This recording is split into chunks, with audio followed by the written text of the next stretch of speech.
Very. Yeah, we know that scientifically proven that the fatty tissues, which I also have, I'm not boasting that I'm perfect in that area. I used to enjoy pastries and chocolates, you name it. But then what happens is those fatty tissues can rather, there's the word for it, can support the development of cancer cells, and they're thriving, cancer cells are thriving, in the fatty tissues. So you should get rid of it. According to Brother Dragan, our doctor, he was telling at one of the lecture how to get rid of those cholesterol, excessive cholesterol, by eating the quick oats, that act like a sponge to pick it up. Mm-hmm. So we have lots of light and a lot of research. Just have to follow it. You'll have happy ending. It's not necessary to die at the age of 70 or 80. Well, we can have quality of life at the age of 90 or even 100. Very possible. Brother Branko Lalic had the original teeth. It was a miracle. How many people lose their teeth in a young age by eating sugary stuff? So we have a lot of wealth of knowledge. Just to share it with people, it'll be a blessing to us and to them. Thank you. So, brother, we should consider the advice of God, which is the Creator, when He said that, even permitted food, flesh for a while. He said, no fat, no blood. And today people are just craving for this. The reddish is the flesh in the store, the more appealing for them. And, so we are so far from the whatever even the Lord permitted. But let's see what is the reason that we are just studying this lesson. Because it was presented to us the history of diet from the Genesis and from creation to the Revelation now. And now we are just looking what is the reason that the Lord is prohibiting this flesh eating. Second subtitle, Monday, ready for Jesus. Why were so many of the Hebrew people destroyed in the wilderness? We should mention that they were in their traveling in a journey for a better country, the Holy Land. So we are in the same way today. But why they were destroyed? 1 Corinthians 10 is a very instructive chapter for New Testament people, for spiritual Israel. Yes. And then Paul is taking different examples from wilderness journey and telling us that God was not pleased with many of them. And we will see a majority of them. And they were overthrown in the wilderness. And there are examples for us that we should not lust after evil things as they also lusted. We know for sure they lusted after flesh foods. For sure. And Egyptian foods.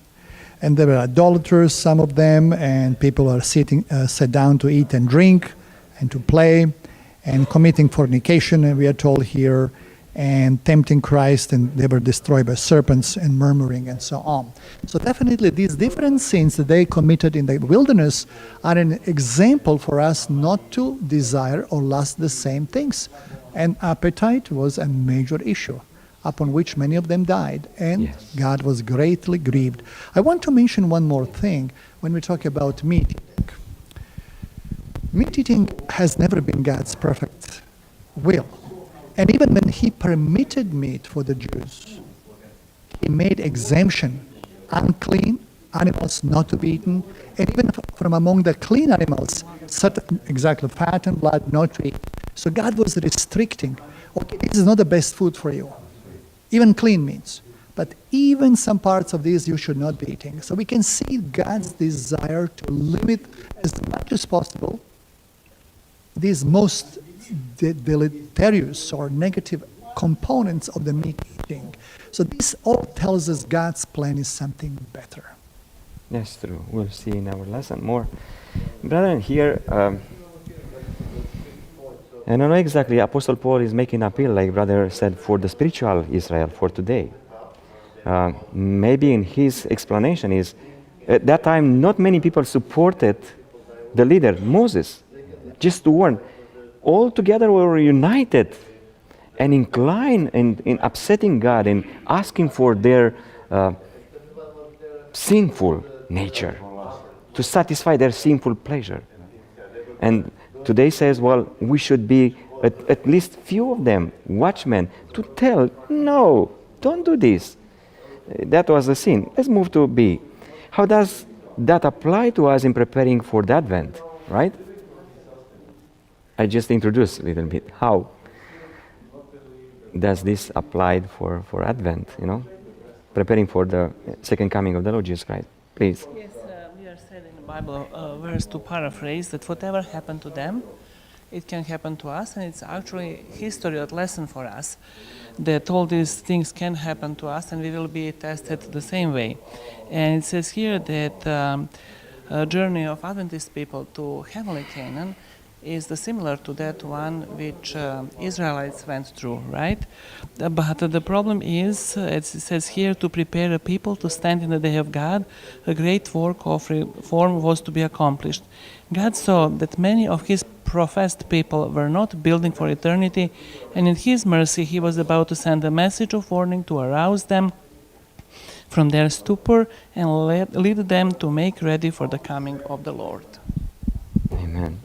I may just add one. Yes, please. From the verse in 1 Corinthians 10:11 says that all these things will happen for example to them, but they were written for our admonition, upon whom the ends of the world are come.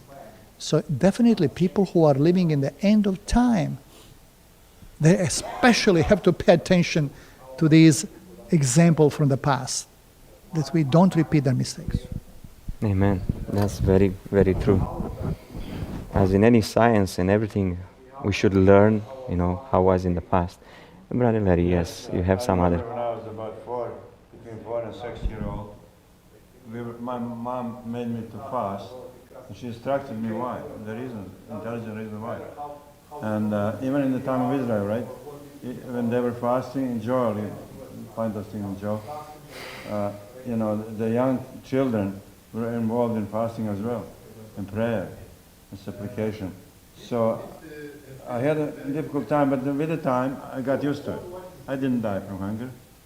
But at one point in Belgrade Church, I was given chocolate with one sister, piece of chocolate, and I was eating in hiding, nobody can see it. And then my mom said, "Did you eat chocolate?" I said, "Not really." I was trying to hide my sin.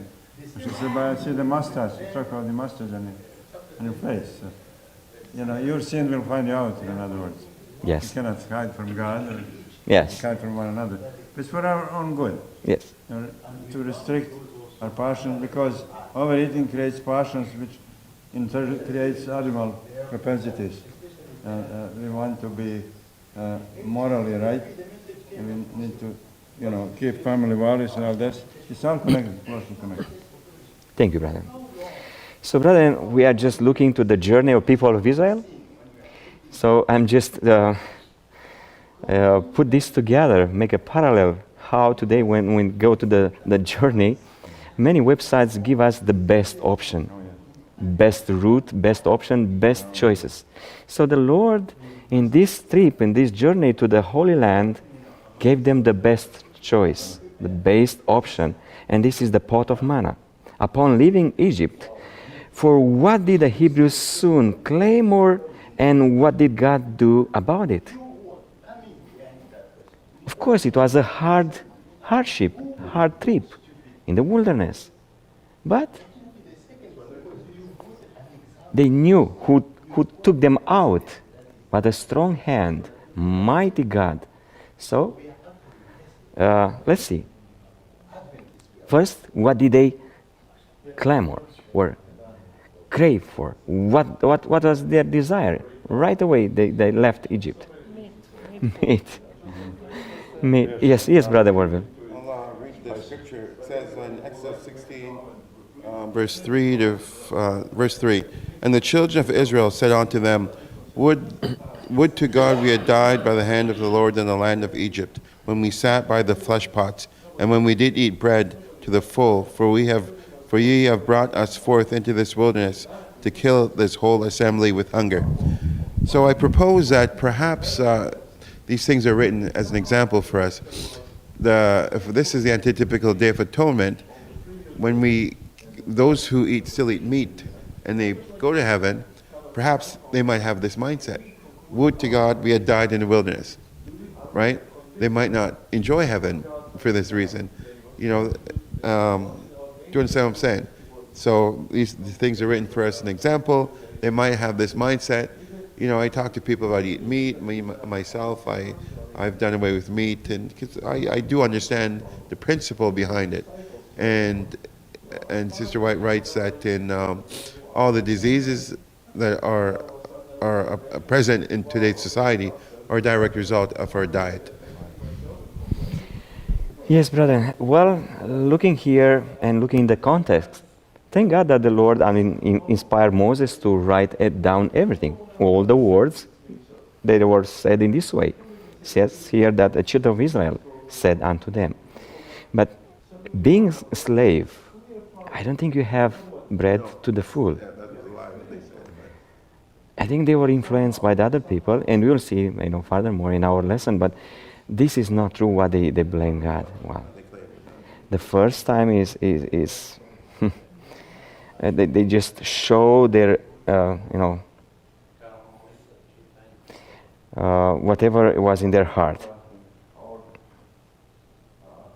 If we can see here in the text, the spirit of prophecy, that says the Israelites during their bondage in Egypt has been compelled to subsist on the plainest and simplest food. But then keen appetite induced by privation and hard labor had made it palatable. So they were not in the luxury time. They were not, as they mentioned. Anyhow, let's go a little bit further, because it's kind of connected each other. How did the angels prepare a better diet for them? Yes, Brother Warman? So quickly, for 40 years, I'll read the text. For 40 years, they were daily reminded by this miraculous provision of God's unfailing care and tender love. In the words of the psalmist, God gave them the corn of heaven. Man did eat angels' food. That is food provided for them by angels. They should have been pleased that God was so gracious to provide them manna in the morning, and a miracle was provided for them on the preparation day before the Sabbath. Their mindset was not right. They should have been so pleased that God provided a miracle. And during their 40 years wandering in the wilderness, the Bible testifies that their feet did not swell, their clothes did not wear out. There's none sick or feeble amongst the multitude. Yes, thank you so much. So they asked for one thing, and the Lord tried to do something good for them. And so man did eat angels' food. He sent them meat to the full. Okay, let's go a little bit further. See, how was this food memorialized? Or what was there, Yes, Brother Rob. The golden pot of manna was put in the ark Mm-hmm. as a symbol of what happened in when they left Egypt. Yes. As a symbol and for the generation that will come, right? Yes. And for them to, like a memorial stuff, to remember, right? Mm-hmm. It was in the Ark of Covenant. You remember 40 years you ate this food of angels, and you're healthiest than never before. Nothing happened to you. That's not possible in the wilderness, without food in a proper, condition. But you're fed as angels. So I think that their nature was almost different. The body was changing because of this food. So any other comments here? And I'll just say one more thing. Yes. It comes to mind that those that gathered the manna, it says, when those that gathered too much, when they weighed it, they didn't gather too much, they gathered the omer. And those that gathered too little, gathered the right amount. Mm-hmm. So God was telling them their meals should be in the right proportion. Yes. So even not just healthy foods, but we also need it in the right proportion. That's correct, yes. Well, so many other lessons we can learn about this. The Lord taught them about that in the Sabbath will not come down from heaven. Manna they have to prepare on Friday. But in our lesson is not this to discuss. Let's go to Wednesday, the flesh pots of Egypt. And let's see now the truth. Who influenced the Israelites to say, well, we remember how much flesh or meat we ate? Who were the first to complain about their diet? Was the specific type of flesh? And how do we know that they did not long for just the side dishes that were prepared with it? Yes, Brother Walter. Here we have a lengthy text from Numbers 11. We have to remember that there were two instances when they were recorded when they were asking for meat. Yes. One was at the beginning of their journey, and the Lord gave them just for 1 day. Now here God says, I will give you for 30 days. They clamored again, murmured, asking for meat. And we are told that mixed multitude were the first to start complaints. And mixed multitude were Egyptians who left Egypt and went with the Israelites. They were so impressed by 10 plagues. They really realized this God of Israel is a mighty God, so we better go. Egypt is in trouble. But these people were not converted. And they first started asking for meat, and then asking for cucumbers and leeks and onions and all these things, side dishes. But meat was the primary reason. And then Moses was complaining to God, said, God, why did you burden me with these people? How will I feed them? How will I find in the wilderness meat to give them? And then God said, I will give them meat.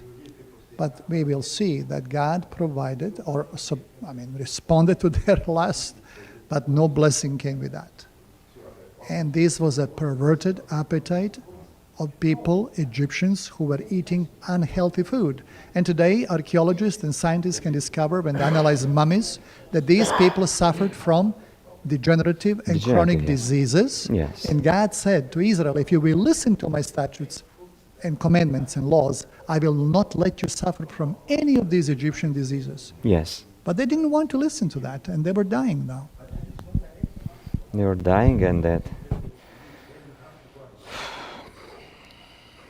we should learn that any cause has, any problems that we cause to our body will have the similar effects. So how did God comply with their request, and what was the result this time, as they were better instructed than when they first left Egypt? Looks like spent a lot of time. They were okay with manna, and now they say, well, this is not because they need it. This is clearly because they were healthy, they were powerful, they were good, but now is the lust. Yes, Sister Tanya. Yes, it's interesting here. They were asking for the food, and God gave them that food, flesh food. And it says here in the Bible verses, for ye have wept in the ears of the Lord, saying, who shall give us flesh to eat? And God answered to them, according to their wishes, for it was well with us in Egypt, therefore the Lord will give you flesh, and ye shall eat. And it says here in another verse that God gave them flesh as the dust. It was raining like a dust. Yes. And it was interesting that as food was in their mouth, they were dying, right? They didn't even have the opportunity to chew, completely eat. And I think that it says that in just 1 day died 23,000 people, right? Yes. So that was God's response. So God responded to their lust, their inclination to sin against God, but he couldn't stop the effects. Cause without effects, there is no. Yes. So they were intoxicated. This showed that their greediness, their sinful heart, just to upset God, upset the leaders, and do everything against the will of God. So, anything else you want to add here? If not, we'll move to C. What are we to call this deliberate act of rebellion? How we can define this? The Bible plainly says, Psalm 78:17, and they sinned yet more against him by provoking the Most High in the wilderness. So God calls it sin. Sin and provoking God, which is a merciful God. And Talks about in the other verse that the rebellion is the sin of witchcraft, like witchcraft. We become self-sufficient, and respect our own opinions. which becomes superior of God's opinion. Yes. Lukic, I think, yes, I think we are not saying in the wrong way when we said, because so many studies that we had in, diet history and so steps of diet, human diet, we said at this point that the people of Israel, or in a multitude, mixed multitude, they dig their graves with their teeth, right? Because they did, indeed. They just provoke God and call for their death. They kill themselves. This is intoxication because they ate a lot. Written for our time. How do we know this warning about spiritual consequences was written specially for us today? Yes. We already mentioned this Bible verse that it says, "Now all these things happened unto them for examples, and they are written for our admonition, upon whom the ends of the world are come." And there is one sentence, I think it's the last sentence in the note. It says here, "If we pass by these cautions and warnings, developing the same traits of character developed by the Israelites, what excuse can we plead?" Now, I just try to imagine, could they blame God at that time when they died? Should use our imagination. Thousand and thousand died. in Egypt. They were craving for Egyptian diet. Mm-hmm. Grease is fried, just like today. Yes. I met some of the customers and some of the patrons in the restaurant, and I said, this is going to help you to die. I said, so what? I want to have this quality meat even if I die tomorrow. I said, that's not quality. Yes, that's true. Productive. Can't be productive. That's true. Let's go to B, big question, and subtitle 5. When preparing to enter the earthly canon, it was a sin for them to desire flesh meat. Contrast this life in the new earth. Contrast this to life in the new earth. Yes, please. In the new earth, as in heaven, there is no death. God created us to live forever. Yes. Death is a result of sin. Yes. So, and God expects us to start living as if we're in heaven.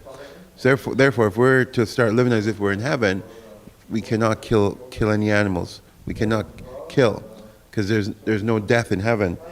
We should prepare ourselves. It says, "The wolf also shall dwell with the lamb, and the leopard shall lie down with the kid, and the calf and the young lion and the fatling together, and the little child shall lead them." So we should be preparing ourselves to have these fierce beasts today be our companions. Yes. Well, the Lord showed them that it's possible, even in the earthly canon. It was possible to eat, to not have this diet. I mean, with flesh, with meat, just based on angels' food, manna, for 40 years. So, but they didn't count this as a blessing. So, again, we are called, and contrast that today we are not going to the new earth in the same way. We should be very, very cautious about our diet. What opportunity did God give on the border of the promised land, and how many actually entered there? Until the end year or something like that, the Lord appealed to them. Listen, Yeah, here we have an interesting story of this great number of people. We estimate between 2 and 3 million people left Egypt. Mm-hmm. Of that generation, only 2 men entered the promised land. All of them died, left their bones in the wilderness. Only Joshua and Caleb. Yes. And this is a very serious warning for God's people today, that we do not repeat their mistake. It's a very interesting question. What will ultimately happen with these people in God's judgment? I mean, how they will. God was displeased with them. They did not have faith. Yeah. And today we should be thinking seriously. God says through Moses, "I set before you today, life and death. Choose life." Choose life. I mean, for our physical well-being, mental well-being, spiritual well-being, for eternal life, choose life. And God, as our Creator, knows what is best for our health. This is not just the meat, let us be clear. Yes. Laws of health, there are 8 laws of health. They include, all aspects. We need, these new starts. Nutrition is one. We have water and sunshine and exercise and rest and air and so on. So we all obey all the laws of health. But if we do it, and if we trust in God, in Jesus Christ, He promises the same. I will keep you in health and strength. And what is most important, developing character for the second coming, because we are entering the promised land where there is no killing. Even animals will not be killing. So we are preparing to enter in the company, for translation, company of the holy angels. Yes. So we have to always have before us this goal, and then we will be ready to enter into that land. So until the end, the Lord just gave them the option: choose life, choose the blessings, choose whatever is good for you. Too bad. So many people, I think they just fulfill their curse, or it was fulfilled by God. Listen to whatever they say. Why didn't we die in Egypt? Why just bring us here? We want to die. We don't want to die here, right?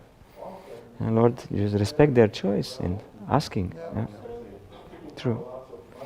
So we come to the end of our lesson. Thank you so much for your cooperation and for the answers. It's a good lesson again for us, even though we know, but it's good to be reminded. This is a very serious thing, our preparation for the Advent. Can I mention something? Yes, please. Since my habit, the dietary habit, throughout my life, I had a sweet tooth, and my father was treating us with Turkish delights with baklava many times, just about every weekend. And mother was trying to talk him out of it. Save for rainy days, don't spend on that stuff. So it followed me till this day. I was fighting with all my might against that monster habit of How did God inspire you? and I'm slowly but surely learning the lesson. And as a result, my vision in my left eye is getting blurry, When I close this eye, there's a difference. It's varying between 30 and 50% vision in the left eye. So I try to remedy the situation with by eating blueberries with a lot of knowledge of diet and nutrition. Yes. It did help. Slowly but surely it does help. And carrot juice will help your vision as well. But then stay away from Tim Hortons. I'm telling everybody. Stay away. Thank you, brother. Everything sugary. Soft drinks, donuts, you name it. Yes. Thank you. You see, obedience is very important. The Lord instructed us. We have a lot of... Clear vision. Yes, we have a light about anything that we should eat and what is healthy. Thank you so much for your participation. May the Lord bless us. Amen.